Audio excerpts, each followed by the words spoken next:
Are you ready to rewind? Take a nostalgia-filled ride back to a simpler time. It's Acid Wash Memories, a retro pop culture celebration. And now your hosts, Joe Murata and Michael Quinn. Hello, everyone, and welcome to episode number 97 of Acid Wash Memories, a retro pop culture celebration. Today, we love Lucy. My name is Joe Murata, alongside our very own Ethel, Michael Quinn. How you doing there, Michael? Lucy, I'm home. Hello there, Michael. Thank you guys for being with us here. We're talking about I Love Lucy today. What a show. This is more than just retro, Quinn. This is vintage here. Yeah, but I feel like it's a show that almost everyone's watched due to the magic of reruns. I Love Lucy, weekdays at noon on WPTT TV 22.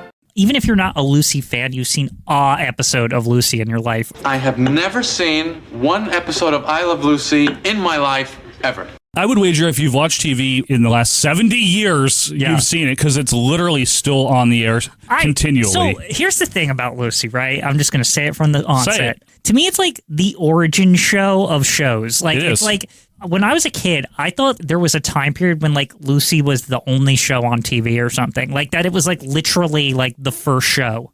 It may as well have been in a lot of aspects, and we're going to cover those aspects. But before we do that, we want to thank you for being with us here. Those of you that listen week to week in real time as these come out, you know that we had to do a Vault episode last time around. A little busy. We even took an entire week off, which is unprecedented, but we thank you for hanging in there. We are back for episode 97 here, and of course you can follow us on Twitter at AWM Podcast and join our Facebook group, Acid Wash Memories. Quinn, you were saying like the original show, basically, right? Like, that's how I see it. It's the original show. If you care at all about TV, it feels like it's like required watching, right? It really is a benchmark in term. It's a landmark, actually, show in terms of television, because it has the reputation of being one of the best and one of the most influential sitcoms of all time, and I would say it absolutely deserves that banner. What's always so interesting about it to me is from the early episodes to the like later episodes, the show never, other than the black and white aspect, does not feel dated. It weirdly feels watchable. Because comedy, I think, is timeless. Maybe the dialogue and some of the premises, you know, are their obviously outfits, what they're wearing, like maybe some customs, But the comedy of I Love Lucy is timeless. It's always like real basic. It's not trying to lock into the 50s or right. It's like, not cerebral. Yeah, it's just here's a bunch of funny, stupid things that happened, right? And it's like here's a premise, like I don't know, Lucy wants a new coat or something, like some shit like that. Here's some shenanigans that happen. Yeah. It's perfect, and there's a lot to say about it. We are not here to go into the personal lives too much of Lucille Ball and Desi Arnaz and all of that. There's a lot that has been said, been written, been dramatized, movies, biographies, documentaries. We're here to give you a broad overview of the show, but also to, as we often do here, to put our finger on why it was so important and why it has literally never been taken off the air since 1951. Right. Continually running. Yeah, and even with the advent of the streaming services, I know that Paramount Plus hangs its hat on, like, they're the home of Lucy because CBS. We did this. Like, this is our... Like, it's like they finally, like, realize, why are we, like, leasing this out to, like, we can just make our own. It just... Lucy's, like, a cornerstone of this shit. Yeah, right? It's not I Love Leasing. Okay, honestly, that may be literally one of the worst jokes you've ever made. Quinn, what is love? No, I'm joking around. Baby, don't hurt me. Yeah, baby, don't hurt me no more. Anyway, it is not, I want to say, for the record, it's not the first sitcom in either television or radio. And I believe the first sitcom is generally accepted to be Amos and Andy on the radio. Yeah. In like the 20s. It so happened that I came to Chicago from Pittsburgh to take on the work of correcting a big manufacturing plant. But unfortunately, before I could reach the scene of action, it became necessary for this firm to file bankruptcy proceedings. But the first, like, modern television sitcom to use that word, sitcom, situation comedy, was probably the Mary Kay and Johnny show, which was only a couple of years before I Love Lucy. It was a 15-minute show. Debuting in 1947, the series was not only a pioneer in the world of television, but also a trailblazer in depicting the everyday lives of a married couple. But I Love Lucy canonized, standardized the 20-minute with commercials. So they 30, did. And a lot of other features of a sitcom, which we're going to get to. But I think let's just give a brief rundown here of the principles, of which there's only 4. Right. Obviously, you got to start with Lucille Ball, one of the most renowned, comedians ever. But she wasn't when the show started. No. She was kind of like I wouldn't call her washed out, but she was she was an actress from a journey lady. Yeah, like the 30s and the 40s that like had existed. So she was like kind of known, but she wasn't like top tier or anything. Not at all, actually. So Lucy had falsified her age back during her career. She made herself a few years younger. She was born in 1911. Okay. So how old was she when the show began? 40. That's interesting because I think this just has a lot to do with how Hollywood was. They had a way of making themselves look younger back then. Because Lucy looks like she's 30 years old in the show. Well, Lucy Ricardo, the character, I think is supposed to be like 32 when it starts. Yeah, she looks like 10 years younger than she is. She looks very young. She's from Jamestown, New York, which is West New York, if I'm not mistaken. So, yes, she had been a model in the 20s with the bleach blonde platinum style, which was all the rave in Hollywood back then, right? And glamour. And in the 30s, she did some work on Broadway. She also was in a bunch of pictures for RKO, who we've talked about, the movie studios. One of the mainstays back then. Yep, big studio system studio. She was in a Three Stooges film, an early one, 1934, Three Little Pigskins. What are you studying at college? Pig Latin. Atwe aye uye uinde unite. You wouldn't know a thing about that, would you? Oh, nay. She was then known as like the queen of the B movies in the 30s and 40s. And it's just like you said, established, a working actress. People knew who she was, but she wasn't, like when you think of the top people in Hollywood in those days, Lucy, it's like, no. Not in the 40s, no way, The landlady told me Ma'am was having a hula audition. So here I am.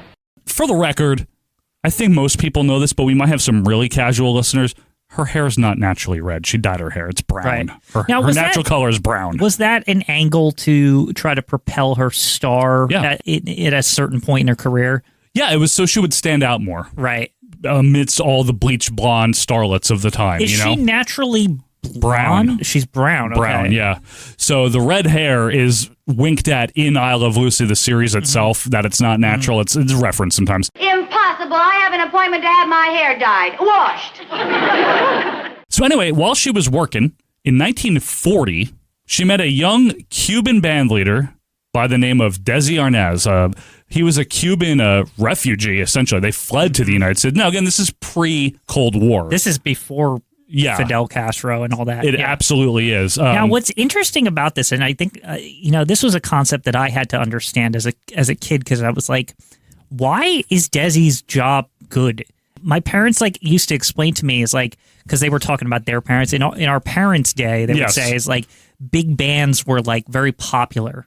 Right, they were some of the bigger music stars of that time. Exactly. Even. So Desi being a band leader, it's like he's the head of Bon Jovi or something, right? Right. You know what I mean? Imagine Desi Arnaz being the front man for Bon Jovi. In this case, he's Bon Jovi or David Lee Roth or something. Imagine right? him singing "Living on a Prayer" would be amazing. But the point is that that's what Desi is relative to his time. Yes, right? And absolutely. Why it's kind of like a superstar pairing. Right? Absolutely, and art did imitate life with the show. Desi Arnaz in real life throughout the 40s and 50s did truly help popularize Cuban music in the United States. That's absolutely real. Right. He was a respected band leader and conga drum player and singer. Right. Babalu was his biggest hit. I think everyone knows that, right?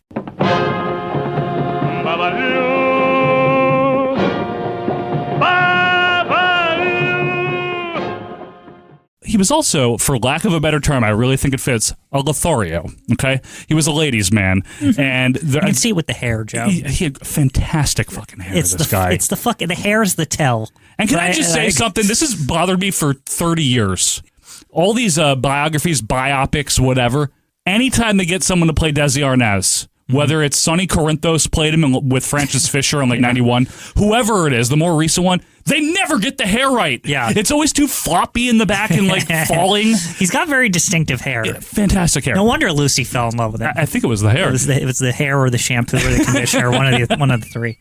But they eloped almost immediately in 1940, married in November of that year. Again, we're not here to get into their personal issues, but let's go to 1948. This is post-war. Lucy was cast on a radio sitcom known as My Favorite Husband. It's time for My Favorite Husband, starring Lucille Ball. Hello, everybody. Her husband was played by a fellow named Lee Bowman. I don't know anything about him. You can look him up. In a pilot, and then Richard Denning for the rest of the series. And the plots of this radio program revolved around Lucy's character, Liz, getting herself into silly situations with her long-suffering Wow, husband. doesn't this sound familiar? It certainly does, doesn't it? As we look in on the Coopers tonight, they're at the Atterberries. Dinner is over, and Iris and Liz are upstairs powdering their noses. Oh, I wish I had a dressing room with a three-sided mirror like this, Iris. I can see myself from all sides. Yeah. I just saw myself from the back. Let's see. Oh, you're not so bad. Just a little extra blubber here and there. Now, this show ran all the way until March of 1951. Okay, right into the conversion here. Yes. The great conversion. Yes. Now, if you're wondering what Desi Arnaz was doing this whole time, because he had been married to Lucy since 1940, he was playing in his own Desi Arnaz orchestra. He was a staple of the New York club scene. Touring band leader. This literally is again, Lucy wasn't super famous, but it's a Hollywood couple or a star couple, I guess is a better term. It's a star couple. Because Lucy's star isn't as... In fact, I would wonder if actually Desi was a bigger star than Lucy in the earlier days. Maybe arguably. Because he was in a totally different industry. Right? Yes, he was. He was still in the entertainment industry, but he was in music. He was. Now, he did cross over into acting with RKO. RKO noticed him because of his orchestra. It's a classic Hollywood thing, too. They would take the music people, anybody big in music, they're like, we got to get a movie of that guy, right? Yeah, they did it with Rudy Valley, tons of people before that. Sinatra, obviously. So that's how Lucy met Desi, was on the set of a film. I like the shade of lipstick you have on, Tululu. Do you, sugar? I bet I can tell you what kind it is. Well, it's... Oh, don't tell me. Let me guess. Desi Arnaz is a very underrated comedic actor. It makes sense that they would cross paths that way and not Lucy went to like a concert. Yeah, like, it wasn't that. Yeah. They met on the film set. Yeah. They met in her domain, right? So anyway, in the midst of this radio program, My Favorite Husband, CBS, who was producing it, CBS! They wanted to get a TV version on its feet. Because TV... in the early 50s, as we've talked about plenty of times in the archives, right? Wild West. You gotta get your shit in. Stake your claim, right? Exactly. Like, plant that flag. Right. We need shows. We gotta fill this air because we can't even fill it. Exactly. We need things to fill the airwaves, literally. Now, Lucille Ball had a very tumultuous marriage already with Desi, okay, these last 11 years. Again, we're not getting into too much detail. And she's like, I want him to play my husband on this TV show. I don't want him on the road and me I want to see him. We're never together. Gotcha. So they wanted to be together, do something together. Yes. Right. And CBS is like, well, audiences aren't going to buy this redhead American married to a Cuban. And she's like that, but that's the truth. Yeah, like, she's like, he is my husband. What do you mean? Like it's fake. Right. You know something everybody says in those days, how can a beautiful red-headed American girl be married to a Cuban with a Babalu conga drum image? It doesn't make any sense. No one wanted him to play my husband because he was Cuban, and they wanted a real American couple. And I said, well, he is my husband, so what's wrong with that? With CBS objecting to this whole him playing your husband, like this crazy idea, even though it's true, they made a point and they developed a vaudeville act style. It's obviously post-vaudeville, but they did like a vaudeville style act. Right. They took it on the theaters. Ricky's already got connections in New York City. Right. Right? I mean, Desi, right? It's easy to call him Ricky. So they did this act, very, very funny double act that they wove into the TV show later. A certain stubborn redhead would not take no for an answer. So we borrowed $5,000 and did it ourselves and owned the show. And that's how it all started.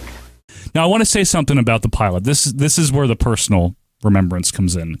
This is my mom's favorite program. Okay, ever. Makes sense. She was born in 1960, so it was obviously already in reruns. It's kind of crazy that the reruns were already that active by then. Right? In the 60s like in the 60s and 70s, and 70s, they were already like, no, this is still on. She still watches this show, I don't know about daily, but frequently. I mean, she just loves it. Even if you're older and you still watch terrestrial TV or whatever we want to call it, regular TV. It's hard to avoid it. It's still on. Yeah. Like, they will never not be on. And like I said, even it made itself way into streaming too. Like it's everywhere. It's great. I'm so glad it is.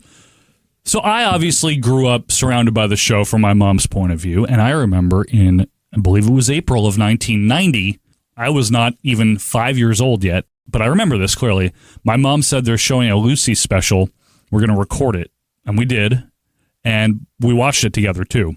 And they had thought that this pilot that was filmed in 1951, it was presumed lost for all these years. However, apparently one of the guest stars who played Pepito the Clown, it's not important. Okay. If there's any big Pepito fans out there, I apologize. The Pepito fans. Yeah, the Pepito fan club coming after me. But anyway, his widow, because he had passed away, she had the tape. The tape. The film, yeah. Wow.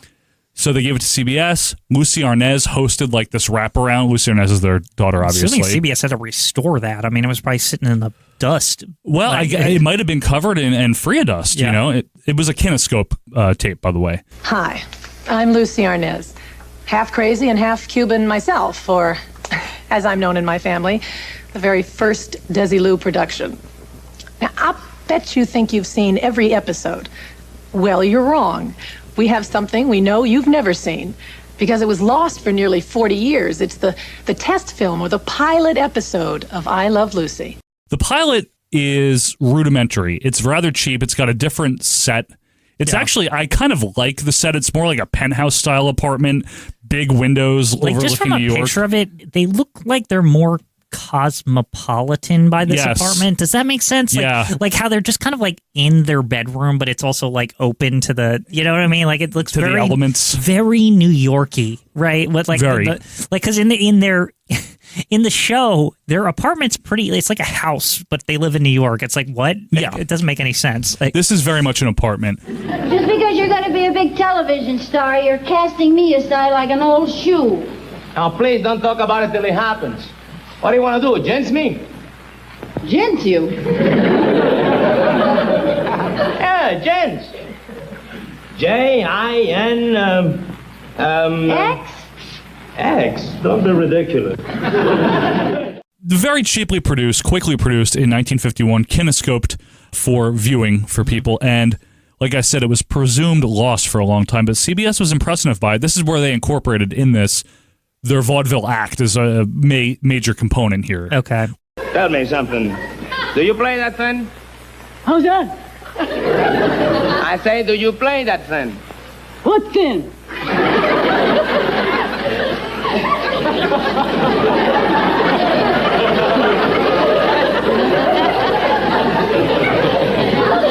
Never mind making fun of my English. That's English.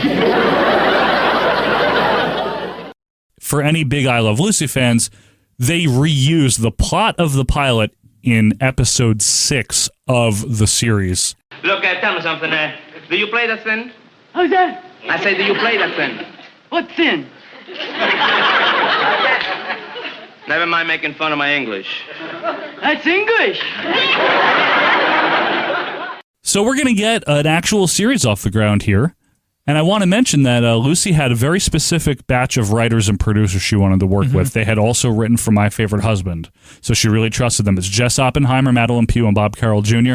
Lucy asked us to write the pilot that they were going to do for television, and we have been writing her radio show, and she said we wrote very visually anyway, and she wanted us to do that. In those days, people did radio shows like they were doing a stage show in full wardrobe and costume lights. Yeah, so she was getting laughs.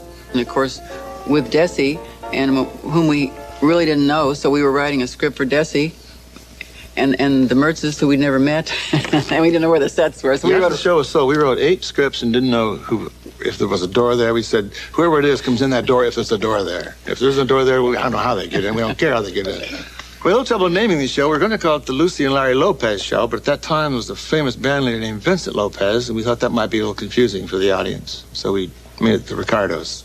They're not going to become important to the story, but just remember that she was very specific. That's one thing about Lucille Ball. Very rehearsed, meticulous. Like very she was not the details. She was not an improv comedian whatsoever. Right. She was all script, all like details. That comes from her Hollywood background, I would assume. I think so, and some people are better that way. Yeah. I think that would be a detail that would go on into her future, where she knew how stuff worked. Oh yeah. Right? And that would help her later. Yeah. Like she's not somebody that's going to score points doing Whose Line Is It Anyway? Right. But she knows how to make a sitcom work. Mm-hmm. You know what I'm saying? She knows how to do that part, like as a producer, basically. Right, yeah. So Philip Morris was one of the sponsors. That's the cigarette company, if you've ever heard of them before.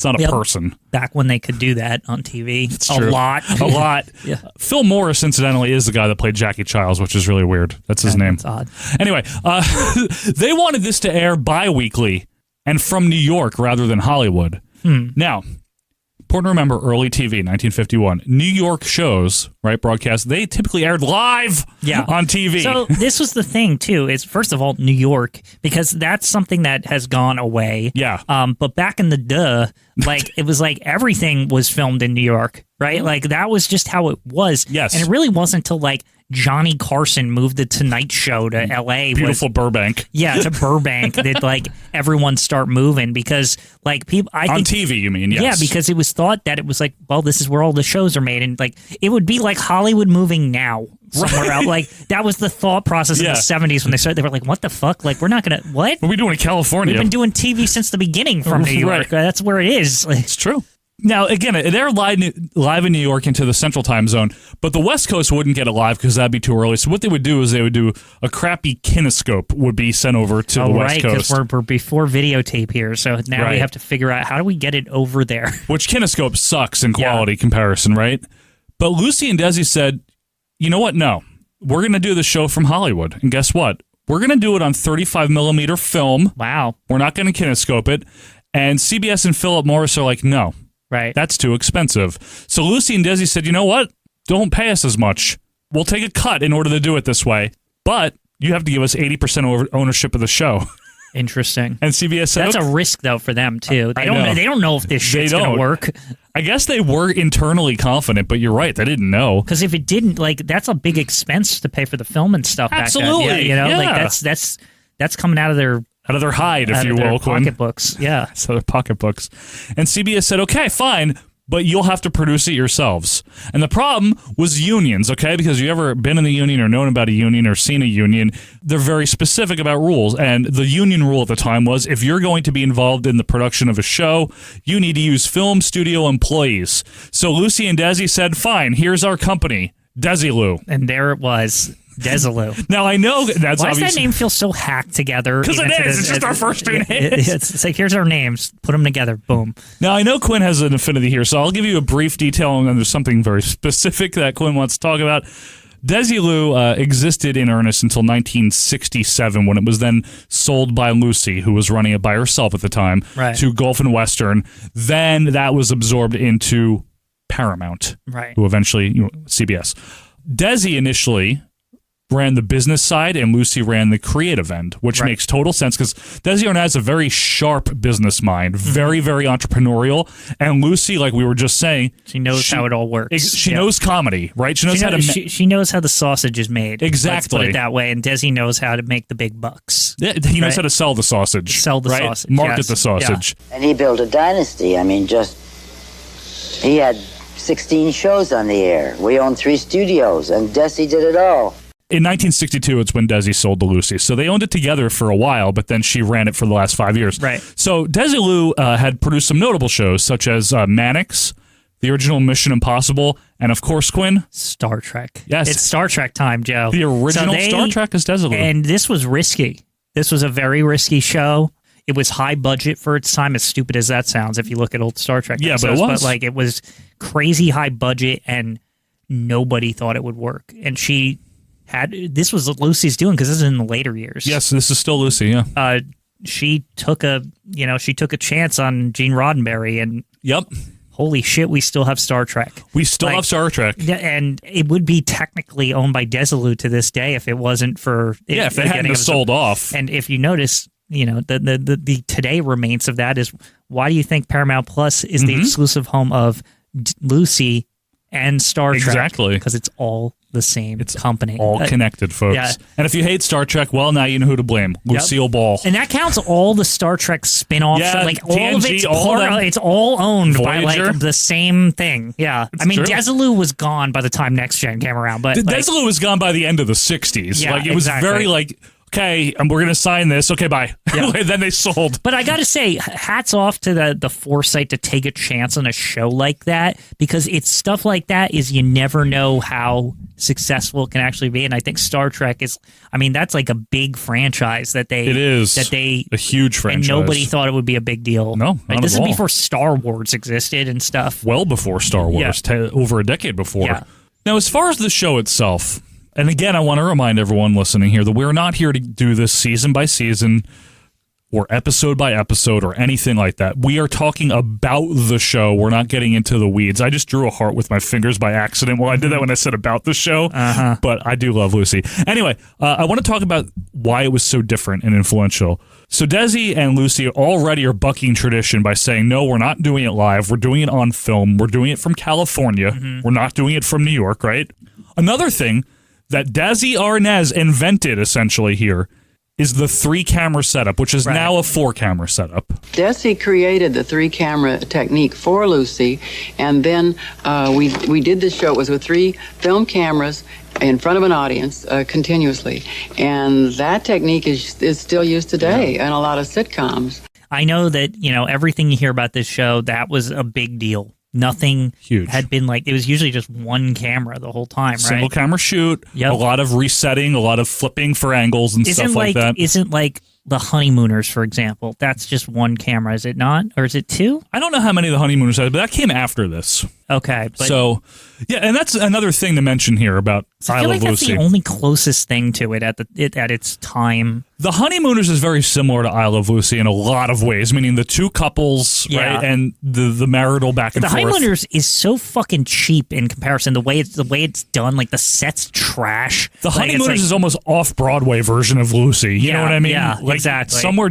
off Broadway, somewhere in the village. That's a show where like it upset me as a kid how poor the set was. Because I was always just like, this doesn't even look like anybody would even live here. It looks like a dump. Well, their apartment is supposed to be shitty, though. Yeah, that is the point. But at the same time, it literally looks like they're living between a couple of pieces of cardboard. They are. You can see how poor it is. I don't know. It was tough times. Yeah. But Desi's idea here, and you got to remember, sitcoms are in their infancy. In fact, this is one of the first ones. But his idea is, look, these things to us, these are plays. This is a play like you would see on the stage. Right.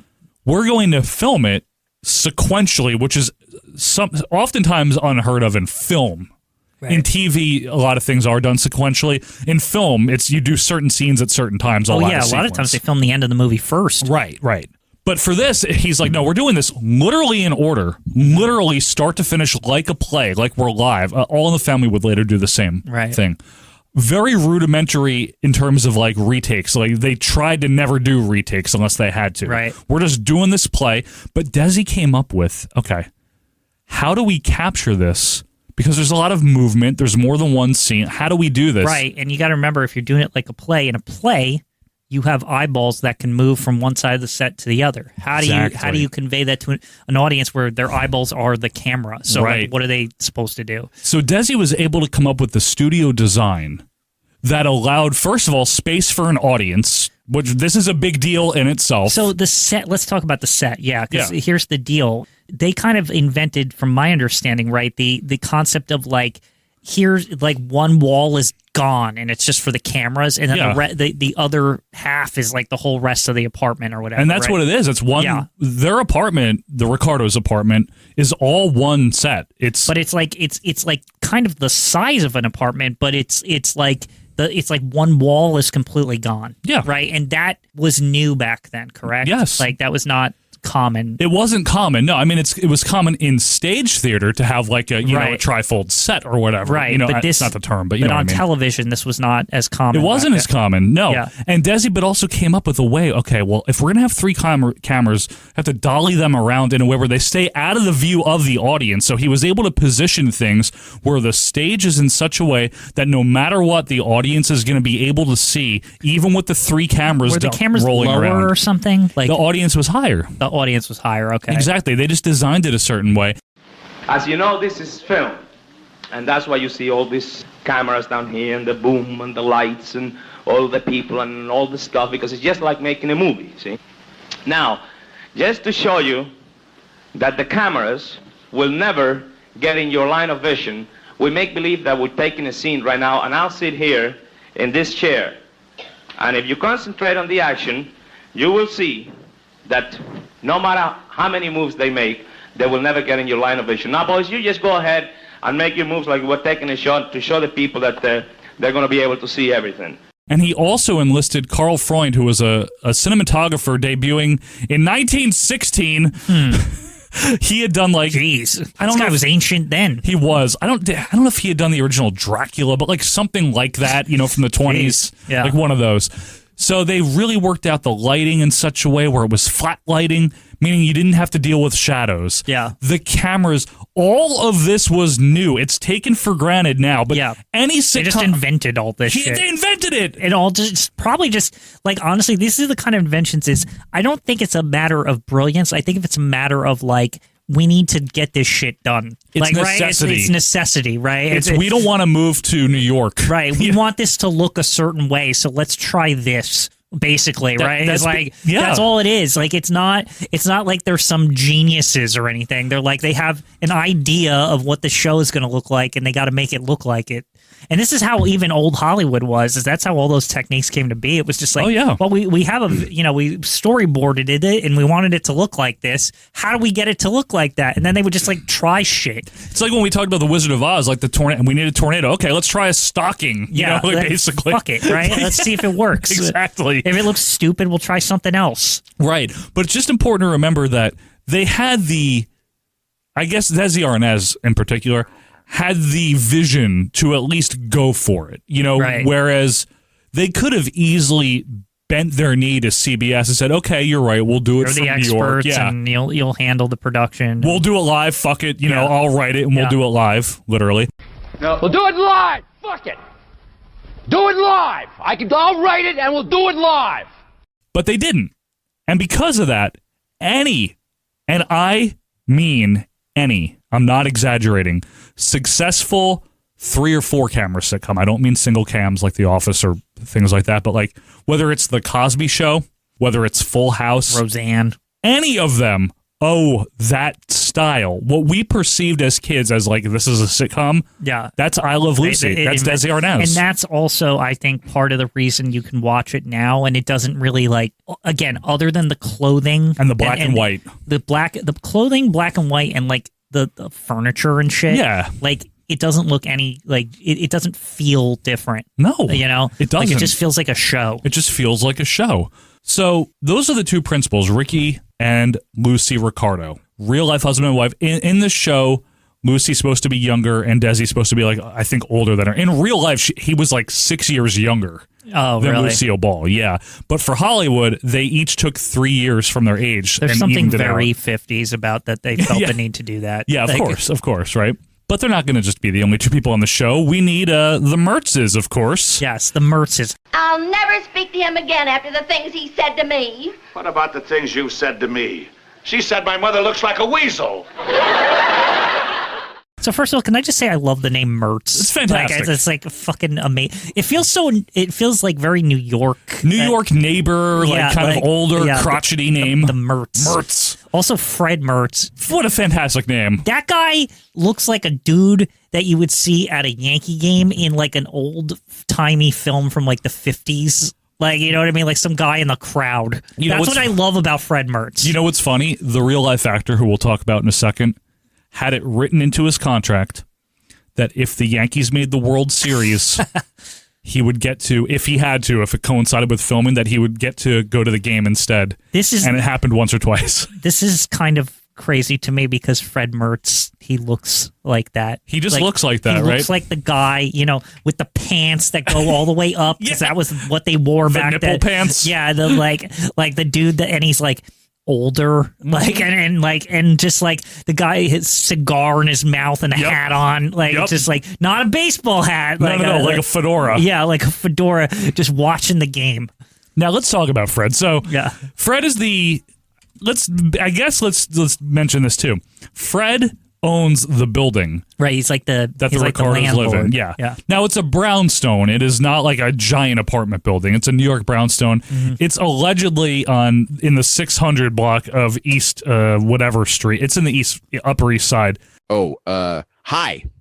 My because I love Lucy too. Hey, So the address, the fictional address of Lucy and Ricky Ricardo is it's 625 East 68th Street, which is fictional.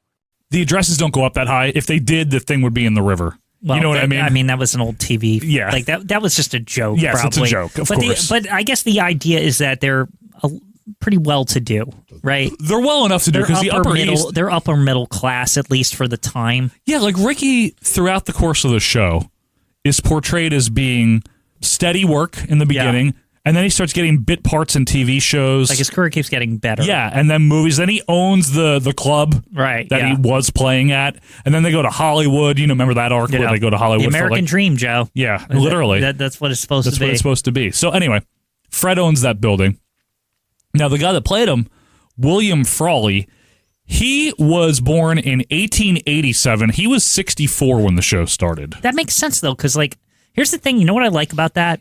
Is that he looks old and he is old. Mm-hmm. It's not one of those situations where how we always go, you know, you find out that somebody that looked like that was like 30. Yeah. Like, and you're like, how? Yeah, right, like, right. What the fuck was wrong with the stuff back then? He was legitimately old. He was just an old person. Like, that's it. And he's so old that he started in vaudeville. Yeah. He's one of those, right? And he adds you know what I'll say about Fred? He adds like a legacy aspect to the show just because of his age. Like, he adds like, oh, this guy's seen some shit, right? It's like, he had. Yeah, you know what I mean? Like, he's been around. He did silent film. Yeah. He was on Broadway in the 20s. He's also in the original Miracle on 34th Street from 1947. I don't care what you do with old Whisker Puss, but if you go back in there and rule that there's no Santa Claus, you better start looking for that chicken farm right now. Why, we won't even be able to put you in the primaries. But the thing about him, and this is where, again, Desi Arnaz was willing to fight against the studio. William Frawley had a reputation as a drunkard, as difficult to work with, as all these, problems, right? As sometimes actors do in Hollywood. Especially when you're that old, you have a reputation by that point. Exactly. Like, at the end of your career, the people know what you're a known commodity, right? And he was certainly a known commodity, and they didn't really want to cast him. And Desi Arnaz basically went to William Frawley and said, I want you for this show. Mm-hmm. I want you to be Fred Mertz. But if you miss more than one taping because of being drunk or anything else, you're fired. And guess what? Never missed anything. There you go. Because Desi gave him a chance, and he respected that. Maybe that helped him out. It certainly was a boon to his career, right? Yeah. Now, a lot has been said, and I'm here to not start arguments, but a lot has been said over the years. It's just accepted that, like, Fred and Ethel in real life hated each other. That's very well accepted amongst people that know about this show. I didn't even know that personally. But. Yeah, amongst people that know about it. There's varying degrees of hate that are like ascribed to them. It's like they couldn't stand each other. I never really looked into it, so I just didn't know this. This is interesting. Some people say like it was just horrible always. The other argument that I've heard made, which I think is much more reasonable, is no, they didn't like each other. But they were clearly like professional enough that they could be cordial with each other in person, now, Okay. I get that Ethel's supposed to be obviously older than Lucy, but I always felt personally that Fred Mertz was way too old to be her husband. Well, I don't even care. Like, that's ridiculous. So did the lady playing her, and that would be Vivian Vance. Yes. Fantastic name, by the way. Yes, love that. By the way, she might have the best real name on this show. Even better Beautiful than name, right? Vivian Vance. Like, awesome name. That just sounds like right. Yeah, that's a badass name. Yeah. Now, sometimes people falsely claim again that Ethel was actually younger than Lucy in real life. She wasn't. She was 2 years older. Right. Than so Lucille they were around Ball. the same age. They were around the same age, but she was 22 years younger. than Bill Frawley. That's what doesn't make any sense. Even as a kid, I would watch this. I'm like, that lady's married to that old man. Right. Like I didn't even. I knew Ethel was like an older woman, but I was like, not that old. I was just like. I just couldn't. I would make excuses in my head. It's like, oh, maybe she wears a lot of makeup or something. Like, I don't understand like how this is her husband. They tried to dumpy her up for Ethel. Oh, so that it would seem more of a match or something? Yeah. Like, is that like what they were doing? Because Vivian Vance had been a Broadway singer and dancer in the 30s. She was doing films in the 40s. She was much more glamorous in that career than her portrayal of Ethel would indicate. And there's reports that she resented that. Looking for somebody? Yes. Somebody I know? There ain't much around here to look for. Isn't there? Well, not unless you know where to look, that is. The gas meters are that way, the water meters are across the hall, and the air conditioner's through there. Is that what you wanted? Exactly? There's also reports that she really wasn't happy about having to have William Frawley be the one playing her husband because he was so old, which I understand, you know. But I mean, it's a little weird. There's also this weird rumor that it was in her contract that she had to be like 10 or 15 pounds heavier than Lucille Ball. Not true. No proof of that. Why would they even do that? That's right. stupid. Like, just stop that, right? But anyway, the deal with the Mertz is they've been married a much longer period of time than the Ricardos. The Ricardos have supposed to have been married about 9 years or something when the I was a kid, 6 I years. thought they've been married for 100 years because of Fred. Right. It varies, but it's at least 20, you know, like when the show they get married, starts. 1897 or It's something? not that bad. It's like the late 20s, early 30s, right? And they're both former vaudevillians, singers and dancers. The Wait, characters. that's in the. I never knew that was in their like background. Oh yeah. I had no clue. They have backgrounds in showbiz, right? Moosey's But they're the only supposed to be one like that doesn't. retired or something, Yes, right? Yeah, correct. And they bought a brownstone and Right, yeah. all that. So anyway, the show was titled "I Love Lucy," and it debuted in October in 1951 on CBS. Tell the family, tell the neighbors, spread the good word. Next week, Philip Morris again brings you I Love Lucy. And to just briefly talk about the overall premise here, I have heard it very generically described over the years in like any barely trying, you know, throwaway. Yeah, like throwaway synopsis being like, Lucy always wants to be in Ricky's show and he won't let her. That's not what. That's not like every episode. That's like rarely actually the premise. You know what I mean? It's usually like it usually involves either they saw someone or they want to buy something or like it's always like something like well, it's there's like marital marital funnies. Thing. Yeah, it's always something like very common, right? It's not actually like heavily like involved in Desi's show. No, like occasionally, but most of the time it's I saw these new curtains and I want to get them, and then Lucy and Desi's like, no, they're too expensive. Too expensive, Lucy, yeah, right? And then it's like some scheming and say, like, Ethel, what do you think if we do this? Ethel and Lucy get together and they think of a scheme to convince Desi, and then Fred ends up siding with Desi. Hey, Rick. Yeah, like hey Fred, Lucy's trying to do the thing, and then they come up with a scheme, and it usually backfires on one or everyone. Right. It's usually both sides figure out a scheme. Yes. Like, all about these curtains, right? Yes. Ricky and Fred are like, you're not getting the curtains. Ethel and Lucy we want the curtains, right? And it's basically a cat and mouse of like who's going to win in the end. Right. A lot of the plots is like which side is going to win. Yeah. There's also the plots where like the Ricardos team up against the Mertzes. Those are always really fun. Yeah, those are fun. There's also like almost like what we would call Seinfeldian ones. There was literally one in the first season called Men Are Messy. And it's basically like Ricky being like slobby, and Lucy gets pissed and divides the room in half. It's just it's just like silly shit. Ethel and Fred are coming up, honey. Put your shoes on and pick up those papers. What for? Because company is coming. It isn't company, it's Fred and Ethel. Well, put your shoes on. They know I have feet. Ricky, are you going to help me clean up this place, or aren't you? No, this is my home and I want to be comfortable in it. Your home? What does that make me, a visiting relative? Oh, honey, I didn't mean it that way. You know, I was under the impression that half of everything in this house was mine. All right. You go ahead and clean your half of everything and leave my half just the way it is.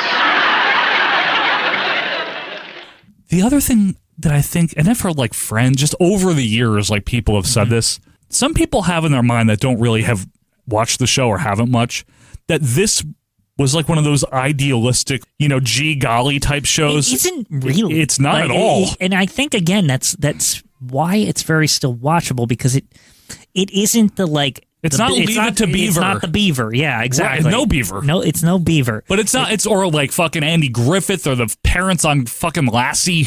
You know, it's funny you said they decided to film it in Hollywood. It's got a Hollywoodness to it. It's got a polish that it just seems. Even the writing has a polish to it. It just really it doesn't seem like typical. Like, no, you know what I mean? It has like, a grit to it. It has like a little bit of teeth. Yeah. The writing has teeth. It's not like, gee whiz. Like to be fair, pretty much everything always works out nothing bad really happens. No, but it does have what I call, the Everybody Loves Raymond or the Seinfeld ending. Yeah. Where it doesn't get resolved. Like, that does happen sometimes. Well, sometimes it just ends in, like, literally a funny at the end. It has, a Three Stooges ending. Yeah, it just says that's it. It's like Lucy's got pie in her face, and that's the end of the show. And it's like some something stupid like that, right? That is true. That happens too. All I'm trying to say is this did not portray like an unrealistic completely. That'll be swell, Ward or whatever type of show. It's like Lucy and Ricky fight all the fucking time and make fun of each other. Can we talk? I hate to diverge here, but can we talk about one thing I always think this aspect of the show is interesting as it went on, right? Yes. This is as we get later into the show. But the traveling episodes. Can we talk about the traveling episodes? Because I would like to, yeah. One of them is like one of my favorite episodes. Okay, let me explain what that is for the folks that, we do have people that probably don't watch the show. So in seasons 4 and 5, we have the Los Angeles arc, which is where Ricky is getting into movies now, like in Hollywood. This is just a vehicle so that they can put them on different sets, I swear. It's a vehicle for sets and for guest stars. Yeah, guest stars. Because now that it's taking place in Hollywood, it makes sense that people that live in Hollywood will be dropping by. The premise that they're on vacation always just sounded to me like, oh, let's just put them somewhere else so like different shit can happen. That's all it is. It also helped freshen up the show and get out of the apartment. And they would do it, like the way it was done was interesting to me is because wasn't a lot of them like they would be like, 1 week they would be here and 1 week they'd be there. They went to Europe too. Yeah, there would be like a couple episodes in a row like, oh, they're in this location right now. And that as if like that was the week they were in Europe. Yeah, right? absolutely. But the European ones, I'll tell my favorite one. It's the Paris one, Lucy and Ethel. But they both want like fancy dresses or whatever because they want to get spoiled because they're in Paris. Yep. And I like this one simply because the outcome is just really fucking funny to me. This is the one time that guys get a one-up big time. They do sometimes, yeah. And it's just like I always loved it. Is so basically they see this designer walk by when they're at the cafe and the girls are all in these fancy dresses and Ethel's like, we want the dresses, right? Almost scheming. But then Ricky and Fred get the idea. They're like, what if we just bought a bunch of potato sacks and like cut them up and then told them they were the dresses, and because they're so like avant-garde and weird, they'll like think that they are, and then we can get them to dress it up in it. And so they do this, and then there's this moment where they like, how do I look? And they like come out and they come around the corner and they're like, Lucy and Ethel are making like pouty faces like they're so fucking good. Yeah, they like, think they're great. They're so fucking good, right? How do I look? Ethel, you never looked better in your life. We're certainly attracting attention. Do you think maybe these outfits are a little too extreme? No, honey, on you it looks great.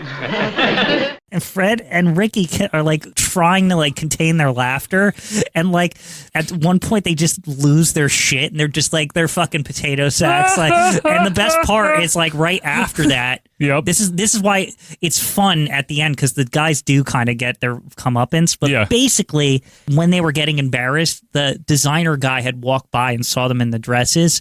They're like, we have to change. We look ridiculous, right? So they come back to the same cafe, right? And then the designer guy comes along and they're all wearing the potato sack dresses. Then Lucy and Ethel is like, what did you do with the dresses? They're rare now or whatever, right? It's like, we can be the best, we could be so good. And then... Now we don't have to buy you any dresses. You have the originals. What's the matter? We burned them. Oh,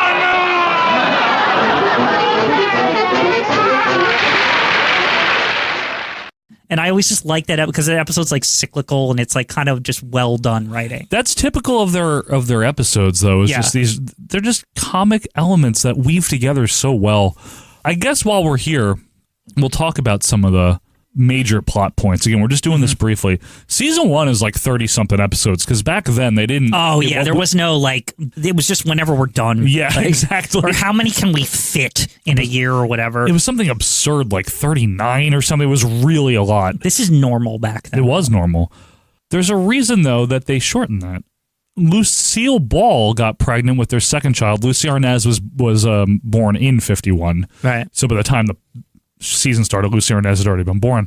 But she was born with pregnant with her second child, who wound up being Desi Arnaz Jr., right, of course. And this is in season 2. Desi Arnaz came up with something. He said, well, these shows are already taped. Why don't we just play one of the previous ones this week And they would do this every now and then, and it became known as the rerun. I suppose because it was on film, you could also say that Desi invented the rerun. Again, out of necessity. Again, yeah, out of necessity. It's like, we have a problem, we can't film. What if we just show an old episode? And by the way, we haven't even really talked about what a rousing success this show was during its run and why it necessitated, hey, we got to get, there's got to be something on every week, right? It's sponsors make their money, right? Yeah, this show was a smash hit. Right. I mean, it immediately, like, people knew it was better. Audiences hadn't seen anything like this. Right. It was like the number one fucking thing. I think people bought TVs for this show. Right. This is why we always say, like, in 51, TV sales really went up. It's because of I Love Lucy. Like, it's really true. I've heard this before. It's like, again, we're during the adoption period, right? Essentially, think if a TV is almost like a computer, right? Yeah. I Love Lucy was a killer app. It was a killer app. It was what people wanted. It's what they bought the thing for. It's exactly right, Quinn. They even lampshade this themselves, where the Ricardos buy Fred and Ethel their first TV. Right. Like so they did like a spin on the idea, right? Yeah. And over here is the channel selector. Yeah, where it's marked channel selector. That's right. Now, let's see what we get here. How's that? There's a wavy line right across the middle. All the way across. Oh, honey, that's just making it worse. Yeah, now it's wavy all over. By the way, Lucy being pregnant on the series itself, it was not the first television pregnancy. I think that was from Mary Kay and Johnny. Right. But it was like CBS was all like, oh, you can't say pregnant. So Ricky would say Spectin intentionally with like the Cuban accent. Was this also, were they like a little weird about Lucy having a baby bump on TV? Was this like a problem for some stupid reason? I don't know, but if they overcame it, you know, because by season 2, they had a lot pull, Lucy and Desi, Desilu. I mean, they were selling TVs because of these people. Exactly. So, what are you going to, and cigarettes. They are TV. They were TV, exactly. Ricky, this is it. This is it! Let's go! Let's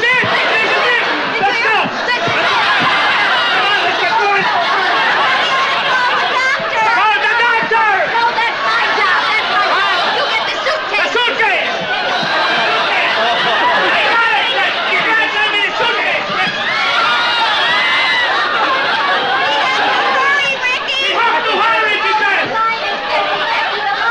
The line is missing. The line is missing!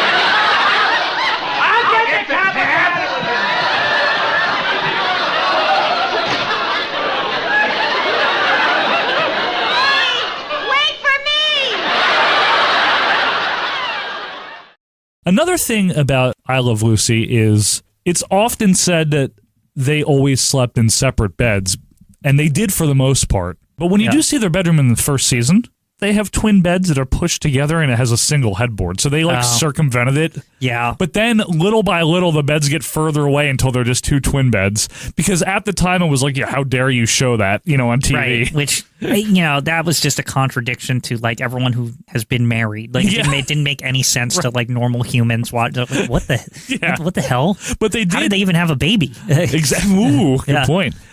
Some of the other things that happened in this show, we talked about the arcs with LA and Europe. The first season and into season 2, until little Ricky is born, which again, that's a huge deal in its own right. Little Ricky being born, right, is they switched apartments, which I thought was interesting. So the first apartment is much smaller. Now, the first apartment, yes. Quinn. I remember this apartment. Now, I'll tell you what, this is going to sound really stupid, but I barely noticed this apartment switch ever and I think it's just because the orientation is the same. Yes. Does that make sense? So the second apartment, the major difference is that there's a window in the back and the living room is bigger, but it is the same staging. Because the other rooms are on the left. It's and the same the exact kitchen's on the setup, right. yeah. So it doesn't it never. And there's a fireplace. Yeah, I remember the brick wall happening, but at the same time, it kind of just all melded together for me. Yeah. So I was like, oh, okay. We are staying right here, and that's all there's to it. Hey, I forgot to tell you. Well, I'll see you later. Wait a minute, Ethel. Come back here. I'm just trying to reason with Mr. Ricky Ricardo, the Cuban skinflint. So, folks, let us know which apartment you prefer, the first or the second. I actually happen to like the first one better just because I like the earlier ones, but the second apartment lasted longer. The thing about the second apartment, Joe, is that it looks more like a New York apartment than the first one. The first one looks more like a honeymooner's apartment. It doesn't even look like an apartment. It looks too much like a normal suburban living room. You think so? With the big brick like fireplace thing. True. Like it looks like it just looks like a 50s house. You know what's interesting is in season 6, which turned out to be the final regular season of I Love Lucy, that was 1956 to 1957, the Ricardos moved to a farmhouse in Connecticut. So, okay. By the way, I want to say something about this. And I don't like this era. I know. I want to say something about this, though. To me, a lot of sitcoms fell on this trend, and I swear they just ripped it off from Lucy. What? Is that eventually they leave the apartment and they get a house. Like Perfect Strangers did that. Yeah. Yes. Like a lot of stuff did this. And like I swear that Lucy's like the pioneer. Like they were. Like they're but also from a just to strictly like if these people are living lives and we're supposed to believe that, the idea that as they got more successful they move out of this brownstone and into their own home in the suburbs. That's what it is. Makes 100 times more sense than if they just stayed in this apartment because they needed to get into hijinks every week. Absolutely right. Now, if you're wondering how Fred and Ethel followed them there, it was a nice little twist. So initially they didn't. Lucy and Ricky left, and it was very sad. Yeah. Rick, old man, I sure hate to see you go. Not just because you paid your rent on time, but because you've been a wonderful friend. Thank you, Fred. You've been kind of wonderful yourself. Thank you, Rick. Which you had wonderful 15 years. We sure did. Lucy? I don't want to go. And then Fred and Ethel wound up moving there. They sold the brownstone and they rented the Ricardos' guest house. So so it reversed it. It reverses it. Even though I feel like the idea that they were their tenants was very only lightly ever touched It's on. only like, you know what it is? Like it almost just felt like they would just live next to each other or whatever, and that's all that mattered. In Connecticut, you mean? No, even in the apartment, it never felt like a landlord relationship at all. It's only mentioned a lot in the first season. One of my favorite episodes is called "Breaking the Lease."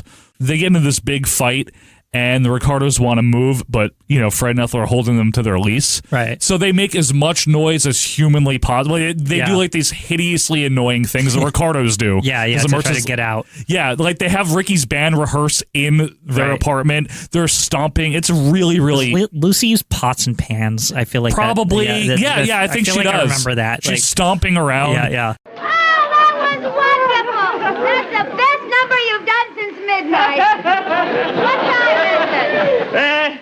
4:30. All right, now let's have a loud one. A loud one? All right. Listen, I wonder how Fred and Ethel are enjoying it. Well, they have a lot of courage. I haven't heard a peep out of them. Oh, boy, this is swell.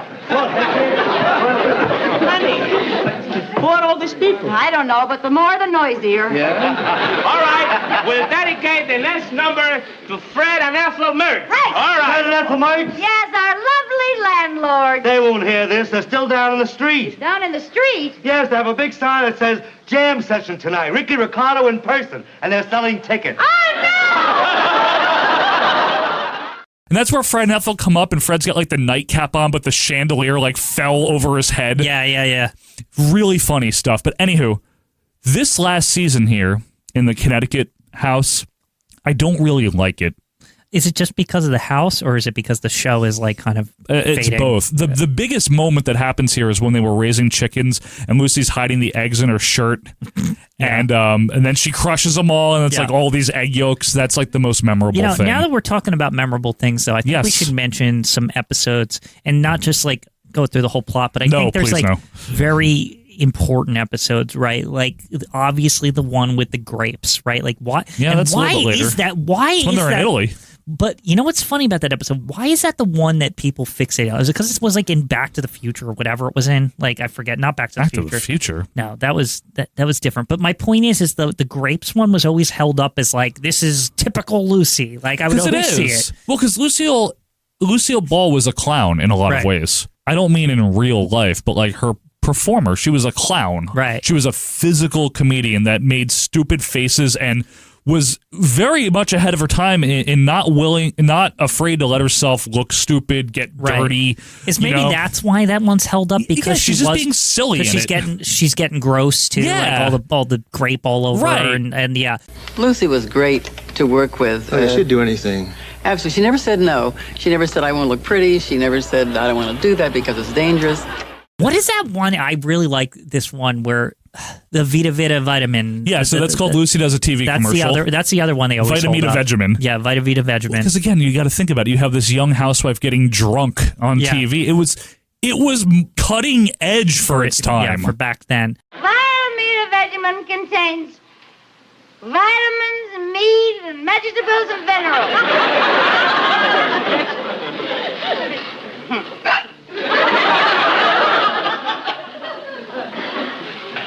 So why don't you join the thousands of happy, peppy people and get a great big bottle of Vita Vidi Meeny Mighty Mo. There's one where Lucy's like on some kind of like conveyor belt or something. That's like, one of the best episodes. Yeah, okay, you want to talk about sitcom tropes and how I Love Lucy set a standard and how it's not all just like got to be in Ricky's show. Right. This is called Switching Jobs, where Fred and Ricky get into an argument with Lucy and Ethel about who has the harder job, men or women, right? Yeah, this feels Seinfeldian. Right, it is. That's what I mean. Like, and throughout the decades, you can name Friends. Like, all the shows did this, right? Ricky's like, well, we could do what you do, and we can go to work every day.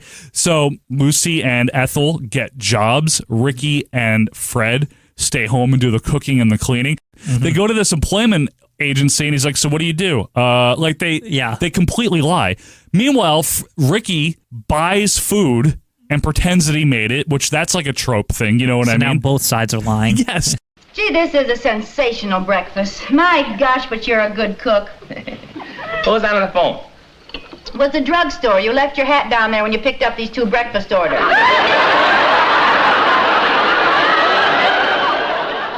And then him and Fred are trying to make rice. Of course, like he makes way too much rice. It's like fucking up the kitchen. Right. And then Lucy and Ethel, meanwhile, at their job, they said they were really good chocolate makers, candy makers. And that's where the conveyor belt just keeps getting faster and they eventually start eating the chocolate. Listen, we don't know how you girls feel about it, but we like to forget the whole thing. We're lousy housewives. Hideous. Well, we're not so good at bringing home the bacon either. We got fired off our first job. Yeah. Well, look, what say we go back to the way we were? We'll make the money and you spend it. Oh, that's great with me. These episodes were very much highlighted in like the post once the show was in reruns. Like these are the notable Lucy episodes, right? Absolutely. Let's talk about Connecticut for a second. Not that I want to talk about the state of Connecticut. Hi, Jonathan. You're still Ficento, upset about their move, huh? I'm upset that in May of '57 the series proper ended. I Love Lucy, the series, which had begun in October '51. It ended in Connecticut season 6, May of 1957. However, there was a continuation known as the Lucy Desi Comedy Hour. So this is a problem to me. All these spin-off connecting shows are trash. Like, So they're not bad. They're just like not as good. You're like, can you just do the thing we like? I know. Like, you know. So there were only 13 of these. These were 1-hour specials. Yeah. This was not like a weekly series. The idea here is Desi Arnaz wanted to step back a bit. They had also started to run out of plots. Right. And they wanted to get guest stars on each one, which is what they did. There were only, as I said, 13 of these. November of '57 was the first. The last one was April of 1960. So 3 years-ish. 2.5 years, but again, only 13 of them. Desi was much more in the background in these, and so were Fred. Well, Ethel was more in the foreground. So yeah, I feel like this is the beginning of the. Well, Lucy and Ethel are like their own thing. Yeah, like now. Right? It is though. Yeah. And there were a lot of guest stars, whether it was Milton Berle or Cesar Romano. There's a lot of different guest stars over the course of these. And right after the last one was filmed, Lucille Ball filed for divorce from Desi Arnaz. Again, their story is a different story than what we're talking about. However, the happy we're talking about the Lucy Empire. Correct. The happy part about Lucy and Desi is they remain friendly with each other for the rest of Desi's life. I've heard this. Yes. Like, that they were not. It's not like they didn't talk or anything. They were not adversarial. Yeah. They cared for each other. She spoke to him right before he died. December of '86 is when he passed away. Lucy in 1989. So only a couple years within each other. the point of this is that, yes, this establishes the Lucy and Ethel buddy comedy to the forefront, which we'll talk about. You want to talk about it now? You want to just talk about that part now? Here's my issue with it. Mainly, a lot of it has to do is, I think, the advent of color. Just the fact that they're getting older. Yeah. They just don't, they look out of place or something. That's what always bugged me. So when they were like young and jumping over shit and like falling on their ass, and it was funny. But then it's like these two older ladies and you're like, I don't want them to get hurt. Like, it's like, this is kind of weird. The Lucy Show. Starring Lucille Ball. Co-starring Vivian Vance. So what we're talking about here is the Lucy Show, which was, now let's bear something in mind. Lucille Ball, by 1962, when the Lucy Show started, had more than proved herself as a bona fide TV star, a legend. She could do what she wanted, but what she wanted to do was exactly what she had been doing, which is, I want to work with those same writers from I Love Lucy. I want to do pratfalls. And I want to do my physical comedy with Vivian Vance. Yeah. And Vivian Vance said, fine, but I'm not being called Ethel, and I'm allowed to dress more glamorous. I'm not Ethel Mertz anymore. She said, fine. Okay. So her character was Viv on The Lucy Show. The Lucy Show, I think I've said this elsewhere. Anytime I would flip on like Nick at Night or something and see that, I would get excited for a second. I'm like, no, this is not the good one. This is not it. Yeah. Where's Ricky? Where's Fred? Where's Fred? Right. Yeah. Why is it in color? Where's Harpo? Don't bring up Harpo. That Harpo episode. It is good. That's one of the Hollywood where they do the duck soup routine. Really good, by the way. And that's, again, Lucy was a gifted physical clown comedian. You know what I mean? The Lucy Show to me just feels like, it's not sloppy seconds, but it just feels like, Folks, I'd like to apologize to any ardent supporters of The Lucy Show. In fact, I think a sorry Alex is in order. Again, my biggest issue is the things that they're doing, they seem too old to be doing. They're getting older. Right? Yeah. They're hitting the point where it doesn't look right. It starts to make you nervous. The best way? Yeah. It's like, it's not like they're old. It's more like, should they really be in these situations at their age? Yeah. Like, this seems a little kind of like not okay, right? It's true. I will say this, to Lucille Ball's credit, she knew that no one would ever be able to replace Desi Arnaz, and that anyone who tried would inevitably be compared to Desi Arnaz or to Ricky Ricardo. So she was a widow in anything else she ever did on the shows. And they made her official. I didn't even. That was her idea. Yeah, I didn't even pay attention to. I actually never cared about the premise of this show because I didn't care. She's Lucy Carmichael in the Lucy Show, for what it's worth, and she's a widow. And this ran until 1968. But the other thing, that's so deep, by the way. That is ridiculous. That was on until 68. Yeah, but like the whole decade, practically. Yeah, and guess what, Quinn? There's more. I know there's more. In 1968, she started a new show, which ran until 1974, known as Here's Lucy, with her real-life kids playing her children. And they're grown, so now she just seems like grandma. She's turning into grandma by Here's her Lucy. Kids are adults. They're like mid-teens. Yeah, but still, it's like, this is like, what is going on? See you. Oh, Mom, I was so upset when I heard the news. How did it happen? Well, honey, I was skiing down this icy slope, just streaking along. You know the way I do. Well, I swerved to avoid another skier who had fallen, and I just came crashing down. Oh, this sounds frightening. Do you ever wonder if Lucy's vision was, if she could have it, if it could just be actual Lucy, what's her, Lucy Ricardo, right? Yeah. I feel like, personally, based off the shows that she was in, Lucy wanted to see, what if we could follow Lucy Ricardo until she died, basically? Like, right? But just kind of slap different names on her, but right? It's like... To be completely fair, that kind of is what she went with, just with changing the character name. Yeah. She is still playing the same character. That's what I mean. She really is. I feel like it became more about like the life of Lucy, like by a certain point, right? Like, it's interesting you say that, because in 1986, and here we go, yeah. Life with Lucy. Life with Lucy. Yes. Now she is really now grandma. She's literally grandma. She's not even like on the cusp of grandma. She's just grandma. She's grandma. Good morning, children. Good morning, Grandma. Morning. Morning, Mom. Darling. Good morning, everybody. Well, I got up early and I whipped up a very nutritious breakfast. So, I see you, Curtis, at the table. The problem with this show is it's absolutely horrible. I mean, yeah. We're well past the expiration date here. You know what? I don't know if I want to watch Grandma. First of all, she's like 75. Yeah. She can't do the physical comedy like she used to. Uh-huh. 2, she sounds like shit. She does. She years and years of cigarettes. Yeah. 3, she insisted on having these same writers from the 50s do this, and they're like, we don't really we don't do this anymore. We're retired. Like we're all old. We want to be with our grandkids. Right? What is this? What are you doing? And as a result, you have these very banal, like Lucy with a robot. What is going on? Yeah, here? and like her co-star Gail Gordon's like 80. That guy. Well, they're about the same age. She loved him from like the past, so you got to have him. This show is really terrible. It is not underrated or anything. I watched it in preparation for this. It's fucking awful. I guess, and I've seen it. I've seen this said before.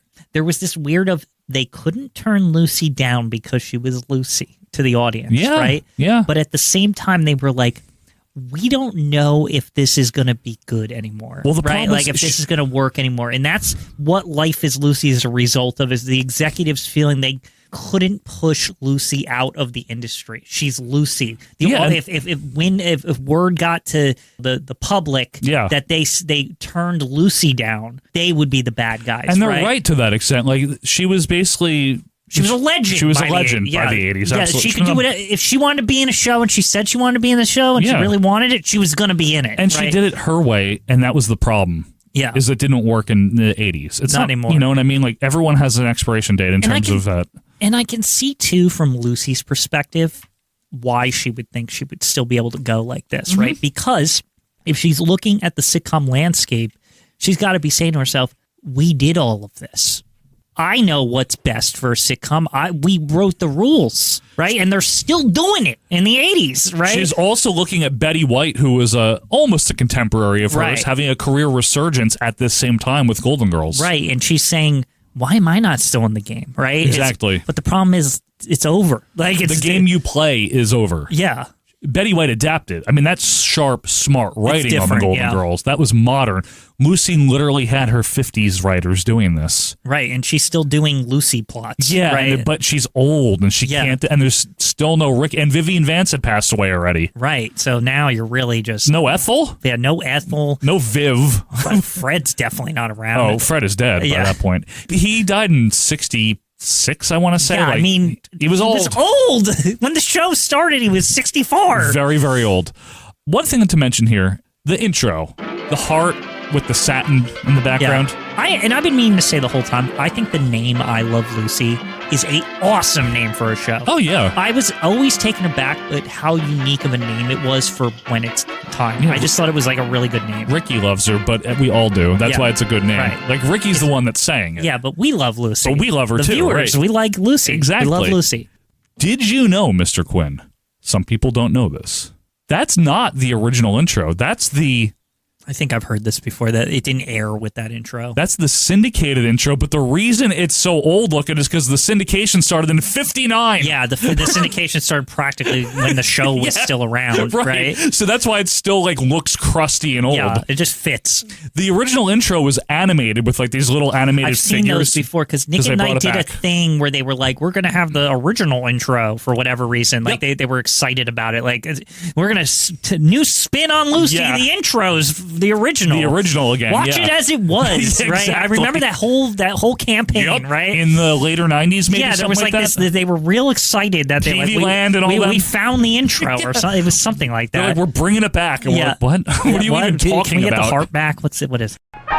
Philip Morris, America's finest cigarette, presents the Lucille Ball Desi Arnaz Show. I Love Lucy. But anyway, here's some examples of why the show is fresh and why it's better. We hope we've talked about some of them. Again, if you're a big Lucy fanatic, we're sorry that we didn't get into the granular details, but the show ran a really long time. There were so many episodes.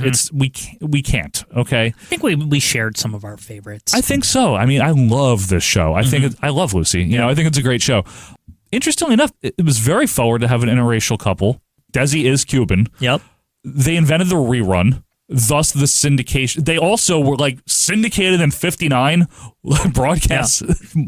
I mean, it's actually also interesting that the show was one of the first. If also you think the age difference between all the characters, that all just worked. You know, that idea. Like, it's like, because you got the young couple and the older couple, and it's like they're just treated like they're just friends. Like, right? Like. Yeah, they're supposed to be like 20 years apart. Yeah, like, I always thought that was like weirdly forward thinking, because it's just the idea that like you're friends with your neighbors, but like, you know how TV likes to gloss everything up, right? Yeah. They would both have to be 20 something, right? You know, right? But no, the Mertzes are old. Well, even though Ethel's not, but she's supposed to be older. I just always thought that was like forward thinking, because you know, even TV after that, it's always about young people. Oh yeah, that's a good point, Quinn. Yeah, the live audience aspect, big deal, very very big deal. To have a live studio audience. A lot of shows did that. And if they didn't, they still wanted to that's how influential it was. They still wanted to replicate the sound of a live audience, thus the laugh track. Right. You know, pretty cool. The Lucy Ethel dynamic became a trope in itself. You ever heard of a show called Laverne and Shirley? I was just going to say, that's the most obvious That's one. what that is. Yeah. It's not that they invented the concept of the buddy comedy. Right. But they were, for females to be doing it, the physical comedy, the looking stupid, the slipping around. This is still during a period of time in the 50s where, you know, the women were supposed to be the prim and proper housewives wearing dresses. Lucy wore pants a lot on the show. That's true. Well, I mean, you're going to need it when you're getting those hijinks. That's actually part of the that's actually part of the reason. But, you know, they kind of broke a mold in that way. Like, no, women can do this too. Yeah. And be funny at it, you know? Yeah, I would say I would credit also things like the Mary Tyler Moore Show, you know, coming off of this. Like, right? It's influence-wise. Being influenced by this, right? And stuff like that. Even though Mary Tyler Moore was a contemporary, because her show with Dick Van Dyke was on at the same time. 60s. Yeah, it's Dick Van Dyke was 60s. But yeah. Now, Lucy's persona, her comedic persona, is hugely influential and was played upon by very famous comedic actresses. Fran Drescher, in the early years of The Nanny especially, she's straight up doing a Lucy Ricardo. The Nanny is very Lucy. And what's interesting about The Nanny is when The Nanny gets past its halfway point and it gets towards the later seasons, it actually leans more into Lucy. It doesn't really? Because Fran and Val start teaming up and just doing straight up Lucy and Ethel bits. That's for true. Like multiple episodes, and it's really funny actually. But yeah, that's true. One day we got to talk about that. That show's fucking. We can great. talk about it one day. I like that show. Ellen DeGeneres on the show Ellen. She took a lot of aspects of Lucy's persona too, like the comedic, like, you know, the hijinksy part of it, and very very funny. Even a middle of the road show like Dharma and Greg has elements of Lucy with the straight-laced husband and the nutty, goofy wife. Yep. That's definitely what that was, and even you know? the spins, like Home Improvement and stuff, are just reversals of, like, Lucy.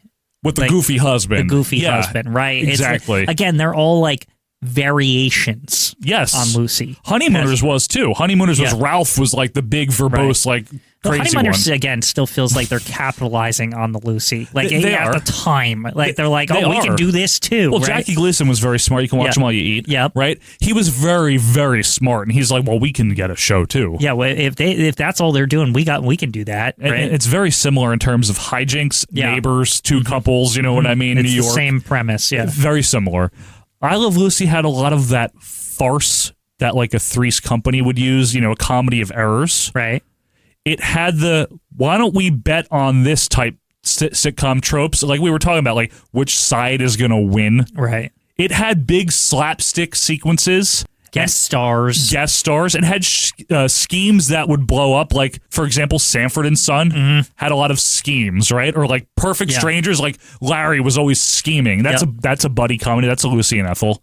Yep. It had the little minutia things like I was mentioning, like Seinfeldian. It was like any successful sitcom owes something it's to like this. the fountain of television or something. Yeah. Like all of it just came derived from it, you know? It's incredible how much this show did first. Right. That if you watch it in 2024 with modern eyes, you're like, okay, whatever. You'll it's be a right show. at home with it. Like, but honestly, like it doesn't feel foreign or anything if you watch it now. That's a good point. I was looking at it negatively, like you're like, what's the big deal? But you're right. You'd also be right at home. Right. You would also be like, yeah, this feels like a sitcom. It's just important to remember they did it before anyone. A long time before anyone. A long time. So, I don't know. I just wanted to give a nod to this show. Maybe my mom will listen to this episode. Oh, maybe. I know your dad listens sometimes, right? Yes. Does he still? I don't know. Mr. Quinn. I do not know. Mr. Quinn, if you're out there, let us know if you like this one. But, folks, we want to hear if you love Lucy. And if you do, let us know why you love Lucy. And we mean the show. Yeah.